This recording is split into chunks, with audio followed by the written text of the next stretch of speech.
Allah Subhanahu wa taala berfirman, tabbat yada abi lahabin watab. Tabbat maknanya apa? Binasa. Yada, dua tangan. Abi lahabin watab, Abu Lahab. Watab, dan binasalah. Dalam sepotong ayat pendek, dua kali Allah sumpah kebinasaan dia. Abu Lahab bukan nama dia. Nama dia Abdul Uzza bin Abdul Muttalib. Tapi dipanggil dia Abu Lahab. Lahab ni makna dia apa? Lahab, api yang menyala-nyala. Pasal dia ni, yang kata Abu Lahab ni, dia satu orang yang pemarah.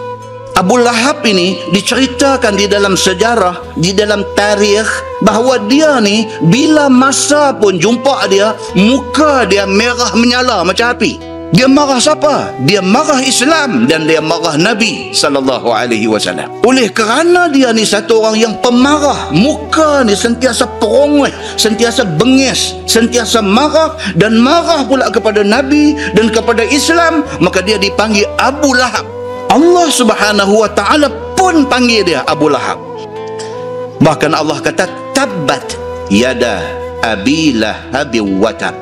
Binasa kedua belah tangan Abu Lahab dan binasalah.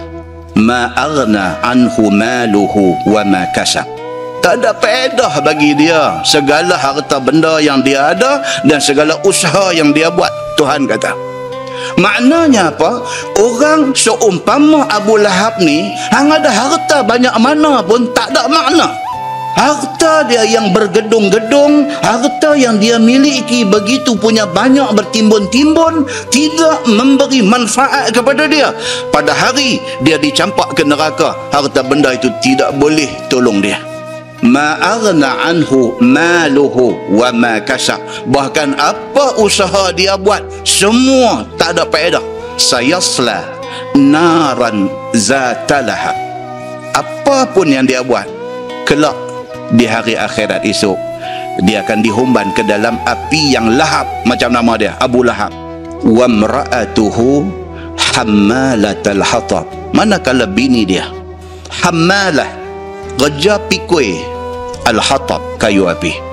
Ayat itu kiasan kepada kerja bini Abu Lahab ni. Kerja dia semasa hidup dia, semasa ada laki dia, kerja dia ni apa dia? Menaburkan fitnah, memburuk-burukkan Nabi SAW.